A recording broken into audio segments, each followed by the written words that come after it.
It's Adam here for PC Monitors, and in this video I'm going to be taking a look at the OSD on-screen display menu system of the ViewSonic OMNI VX2728J-2K. The OSD is controlled by pressable buttons on the underside of the bottom bezel towards the right side.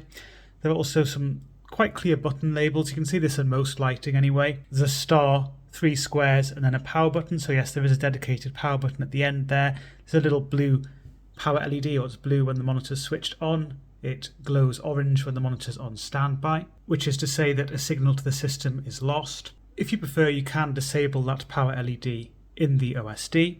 If you press the first button when you're not in the menu, it gets up your view mode presets. And I'll go through these when I get to them in the main menu system. And it isn't entirely intuitive, but there are actually some other functions, and you can't customize these keys, by the way. They're not shortcut keys that are fully customizable, just the functions that are given here. But if you press that fourth button along, which has the little speaker icon at the moment, it will actually let you go to the next little icon along, which is a speaker icon, and you can quickly increase and decrease the volume. Press that again and you can change the contrast and brightness. So the third button then is an up and down arrow, so that lets you select either contrast or brightness, and then the first two buttons, left and right, allow you to decrease and increase that slider.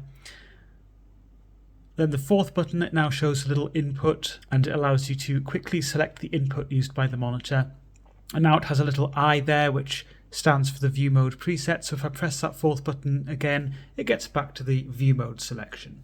If you press the second button on its own without going into the main menu, it gets up this little crosshair.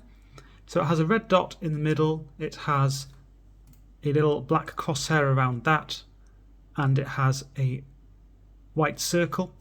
You can't change the design, you can't change the position, it's just on or off. A bit of a strange thing with this crosshair is that when you have it on the screen, you can't go into the menu system.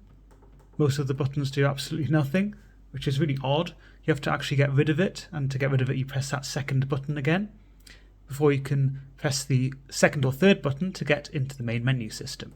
Before going into all of the options in the menu, I want to address the question, what are the best settings for this monitor? By best settings, I mean the settings which worked on my unit according to my preferences and which keep my colorimeter happy. They allow the monitor to come close to the targets which I go for as a reviewer, but individual preferences, individual units will differ, so these are just a suggestion, these are just what I used. So the first thing is the view mode. I would set that to standard, that gives you the full flexibility. If you select something else, such as FPS game, it will change various different settings to different values by default. It will also block off some options. Specifically in manual image adjust, quite a lot of this is grayed out, and that's just because of the preset I've selected. So you can't adjust the blue light filter or the black stabilization feature or response time, so that's an awkward one to have locked off, to be honest. RTS game makes different adjustments. It looks quite over sharp and oversaturated and generally a bit funky. MOBA game, other adjustments. So you can actually see some of the adjustments it makes, and this one actually blocks off the contrast and brightness, so you can't even adjust that, which is really awkward. And then again, if you go into manual image adjust, a lot of that's blocked off. You can adjust the sharpness to get rid of that, to try and get rid of that over sharpening, but 50 is actually the default. And even if you put this all the way down to 0, it still looks over sharpened. So it has an additional sharpness filter, and you can't counteract that by adjusting sharpness. So I'm not going to spend more time really going through these because they just make various different changes, and they're largely undesirable changes. They block things off. There's movie, web, text, Mac, and mono. Of course, if you like any of these, feel free to use them, but just be aware that you're really better off using standard in most cases and making manual adjustments if you need to. So yes, mono, that is monochromatic or grayscale. So I stuck with standard. The contrast I left at the default value of 70. Brightness, I reduced that to 46, which gave me close to 160 nits, which I generally target in my reviews. That's just what I go for consistency. It suits most of the lighting conditions I use in my reviews when I'm testing the monitors. But again, that's something you adjust according to your own preferences and your own lighting conditions. The other thing, I adjusted color temperature. I set that to user color, and I changed the red channel to 97, green to 93, and blue to 90. This got close to my preferred 6500K white point target, and also gave a nice neutral green channel without unwanted tints. It's all explained a little bit more in the test settings portion of the written review in the calibration section if you're interested, by the way. And the only other thing I changed, so I've changed the brightness, I've changed my color channels, black stabilization, I set that to 30 rather than the default value of 50. And that improved the gamma on my unit, and that is explored in the calibration section, my reasoning behind this. But just to quickly show you, I've got the Lagom black level test open at the moment. This doesn't look as you'd see it to the eye, but it will give you an idea of the relative change that this setting makes. I've got it set at 30 at the moment, black stabilization, the default of 50. So when you adjust this, if you decrease it, it doesn't upset the contrast. That white square stays the same, the black stays the same. If you increase it, the black also stays the same, and the white stays the same. So you're not affecting the contrast. So this is actually better tuned than some sort of gamma enhancement settings like this. It mainly targets the dark to mid tones or darker to mid tones, not the very darkest tones. So it's really mainly that second row and the third row of Lagom which changes with this. And yes, there are some changes to the brighter shades as well, just not white or not very bright shades. So just set this according to your own preferences, but 30 worked well on my unit. It got me closer to my preferred 2.2 gamma curve. 50 gave a gamma that was a bit low in places on my unit, but 30 handily corrected that. Now the response time setting, I go through that in some detail in the written review, but basically advanced will work for most people throughout the variable refresh rate range. So it can be considered a single overdrive mode experience.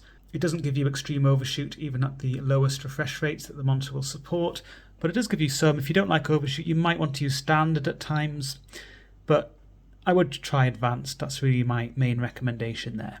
Under HDR, I'm just going to enable that. There's really very little that you can change.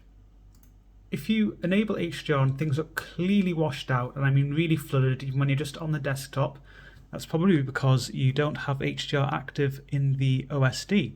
So you need to have it active in Setup menu. HDR has to be set to on.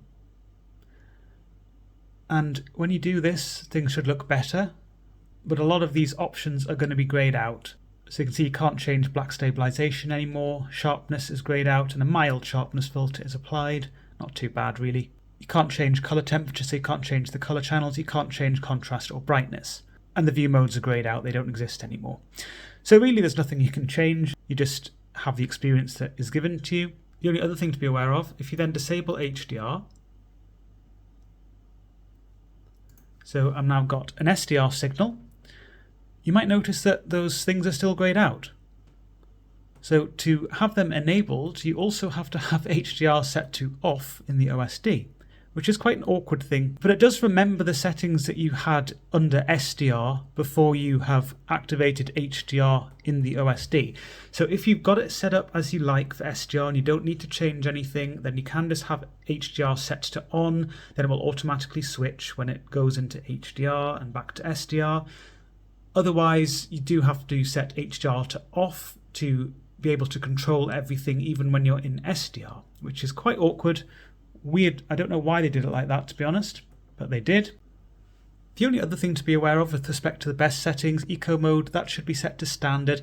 If you set this to anything else, it will reduce your power consumption a little bit if you don't change anything else. But just the reason it's doing that is because it's reducing the relative brightness. It won't change your brightness if you've got the monitor set to 0 brightness, but anything above that, it will actually reduce the brightness of the monitor. So it will also cap the brightness of the monitor, in other words. Conserve does that even more. And there's an energy saving setting which you can set to on or off. Sorry, I was fiddling around before. I would actually have this set to off if you want the full brightness of the monitor. This just gives you a slight further reduction on top of the eco mode you might have had selected. So yes, standard is my recommendation and energy saving off. You might also notice there's a little power bar there. It's at 69% at the moment, and it does go down a bit with some of these other settings. It'll also go down if you simply reduce the brightness. So it's really the brightness that's the main thing that affects this. It just gives you an indication of the relative power consumption that your settings have on the monitor, and it is again mainly linked to the brightness. Moving on now to the remaining settings, input select, self-explanatory. You can select the input used by the monitor, and linked to that there's also an automatic input select feature, so it will automatically select the input for you based on what it detects. If you don't want it to do that and you want full manual control, auto detect in the setup menu should be set to off. There's audio adjust, that will adjust the volume of the integrated speakers, and it should adjust things connected to the 3.5mm jack if you're using that. View modes, which I've been through. Color adjust, I've been through most of this. Contrast and brightness, your usual controls there. I went through user color because I was using that. There's also bluish, cool, native, warm, and sRGB. So warm is an effective low blue light setting, so that gives a warmer look to the image. It reduces your green channel as well, so it gives quite a nice balance to the image as far as low blue light settings go. Some people may prefer this, gives a more relaxing look to things. People might like to use that in the evening, for example. Native's the factory default. Cool is cooler than the factory default. Bluish is even cooler, so an even higher white point. User color allows you to adjust those red, green, and blue color channels. So sRGB, that's grayed out. I'm trying to remember exactly why that is grayed out. I think it's because I have the black stabilization adjusted. So you have to set that to 50, I believe, to use that sRGB setting. However, I see no reason to use the sRGB setting. It is not an sRGB emulation setting. It doesn't clamp the gamut, has no effect on that. It just adjusts the white point a bit, really. It doesn't have a measurable effect on gamma, or it didn't on my unit. So it's really just another color temperature setting, but it isn't an sRGB emulation setting. So, I mean, if you like how it looks, then fair enough, but otherwise not really particularly useful. Next, you've got color space. Either set that to auto or RGB if you really want to, but auto should have the same effect as RGB on most systems because most systems will be using RGB, whether it's a PC or a games console. If you happen to need a YUV signal, then select that. If you select that or you select the wrong signal type, it might look a bit like this. You have this strange green glow around things, and it looks like there's some color inversion in places. Things are just messed up. They don't look as they should. Just set that back to auto and it should give you the correct color signal. There's color range, so you can have auto, full range, or limited range. So if you need a limited range signal for your system, perhaps you're using a games console like a Nintendo Switch, which prefers to use a limited range signal, then you can enforce that by selecting limited range. In theory, if you select auto, it should give you the correct type of signal for the system, but that doesn't always work reliably. So if you do notice things looking messed up, then perhaps have a little bit of a play with this. But for most systems, full range or auto should be just fine. Next, you've got manual image adjust. There's a sharpness control. I like 50, so this is changed in increments of 25. But if you prefer things to look extra sharp or over sharpened, then you can increase this. If you prefer a softer look, you can decrease this. This may be quite useful if you're running the monitor in a non-native resolution, as I explore in the interpolation and upscaling section of the review. I like to increase it to 75 when I'm running the monitor in the full HD resolution, for example. There's a blue light filter setting. This is a bit awkward actually, because you'll see it is a slider that goes all the way from 0 to 100, and to get the maximum effect you have to just patiently wait until you get all the way up to 100. It is an effective low blue light filter, but to be honest, the warm setting is nearly as effective as setting this to 100. It's not quite as effective as that, but maybe it's similar to setting this to, let's say, 70 or so, more or less. Really, it's just a lot easier to activate and deactivate the warm setting than it is to completely change this slider by huge amounts to activate and deactivate. So it's quite an awkward implementation of that blue light filter, to be honest. Warm setting's fine though. There's an aspect ratio setting. Really, you should just set this to a value which matches the resolution you're using, but if you want to simulate a different aspect ratio regardless, you can do that. So I've got a 16:9 resolution, 2560 by 1440 QHD 1440p, native of the monitor, but I've now selected 4:3, and you'll see things look squished up, but that is a 4:3 aspect ratio. It's simulating. If I was using a 4:3 resolution, it wouldn't be squished up like this, so it would actually make sense. There's also 5:4 and 16:10.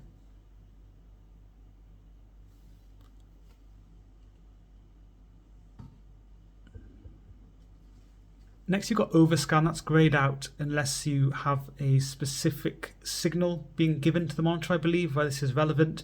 So that will cause the image to run off, or the image to run off the monitor, or appear to run off the monitor. So it kind of zooms you in a little bit, that kind of thing. But I believe you do have to have quite a specific resolution and refresh rate combination running for this to be active. Black stabilization, which I've been through. Advanced DCR, this is dynamic contrast mode of the monitor. If you set this to 25, then it activates the setting fully. Higher values increase the sharpness. It applies an increasing sharpness filter. 100 also gives a bit of a brightness or gamma boost compared to the other settings. So yes, there are some changes, but basically if you want the image to look only slightly over sharpened, then select 25. What this does is it allows the backlight to adjust as a single unit according to the level of light and dark on the screen. As usual, it's a compromise. Of course, the image often is going to be an intricate mixture of light and dark. There's no local dimming here. It's just adjusting to the overall makeup of the image. If you like that kind of setting, well, then there you go. You can use it. I much prefer manual control of brightness. And if you are using advanced DCR, you cannot have any say in the brightness. You see contrast and brightness is grayed out. Response time, which I've been through. The setup menu. And by the way, I know I didn't explicitly go through these little button labels that come up on the screen. It does label things quite nicely when you're using the buttons. I found it quite intuitive. I would say I prefer to use a joystick in general, but at least it's quite clearly labelled. So you can see it's up, down, tick, which is enter, and a back arrow. So the functions do what you'd expect them to do. You can change the language that the OSD is displayed in, various different options there. Adaptive sync, so you can control. It says on FreeSync Premium, but it will also be controlling NVIDIA G-Sync compatible if you're using that or you want to use that. So if you want to use VRR on this monitor, in other words, have this set to on, adaptive sync. Otherwise, you can have it set to off if you wish, although you can just disable it in the driver if you don't want to use it. HDR on or off, which I've been through. MPRT, that's grayed out unless you have adaptive sync set to off. So this is a setting which does need adaptive sync to be set to off. I'm not going to enable this because it's just going to cause the screen to flicker, which can look a bit obnoxious on the video, although my camera usually filters that out quite well. But this is all explored in the Vision review anyway. The MPRT setting, it's a strobe backlight setting. You can adjust the brightness with this setting enabled, but just beware you can't use VRR at the same time. And it's not a particularly well-tuned setting, as I explored in the review. Another setting which needs adaptive sync to be disabled is overclocking.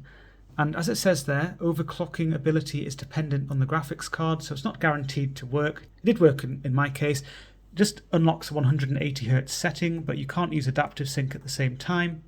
So if I enable adaptive sync again, then I'll select overclocking. I just want to show you that it does actually grey out adaptive sync if you have overclocking set to on. So it's greyed out and it's not enabled, it's not available, can't be used. And it says 2560 by 1440 at 165 Hz, but it also adds an option for 180 Hz. And that does work on my unit without any frame skipping, no issues, but as I said, you can't use VR at the same time. It says 2560 by 1440 at 180 Hz as well. Next, you've got information, which gives you some information about the monitor, such as the horizontal frequency, which is largely irrelevant and should be ignored. Vertical frequency, which is useful, the V frequency. So that will also change if you're running VRR in accordance with the frame rate of the content. You'll see that's changing in real time to reflect the frame rate of the content if it's within the VRR variable refresh rate range of the monitor. Also shows you the pixel clock, model number, serial number, and ViewSonic's website, just in case you need that for reference. OSD timeout, so how long after the last button press before the OSD will automatically disappear. You can set this to 5, 15, 30 or 60 seconds. If you need to get rid of the OSD, remember you can just press that little X button, which is the power button when you're not in the main menu system. So if you press it twice, for whatever reason, you will actually power the monitor off. OSD background, on or off. So if you want a transparency effect, you can have this set to off. Not really too fussed either way. Looks all right with the transparency effect, I guess. Power indicator, on or off. I'm not sure if you can see this because of how I've adjusted the camera. And it's also really quite small. But there's a tiny little blue power indicator just near the power button. Just there. But anyway, you can turn that off if you prefer. I know it's still on, but when I exit the main menu, it turns off. There's auto power off. I'm afraid I haven't had a play with this, and I can't remember off the top of my head exactly how this works on ViewSonic monitors like this. And it doesn't say in the manual, so I'm not sure exactly what that does.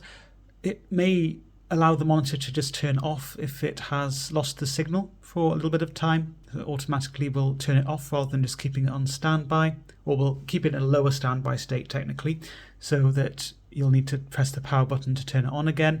There's also sleep, and that allows you to send the monitor to sleep after a given amount of time. So the various options there, 30, 45, 60 and 120 minutes. If you select one, it does just give you a little reminder at the top right there for what you've selected. You've got eco modes, which I've been through. DisplayPort 1.1, that's for compatibility. If you need to decrease the DisplayPort version for whatever reason, you can do that. Set that to on. It should be set to off by default and for most modern systems. Auto detect, I've been through that for the port selection. DDC/CI on or off allows you to use certain software to control the functionality of the monitor. It's part of the plug and play functionality. And memory recall, which will reset everything to the factory defaults. So that's all there is to the OSD on-screen display menu system of the ViewSonic OMNI VX2728J-2K.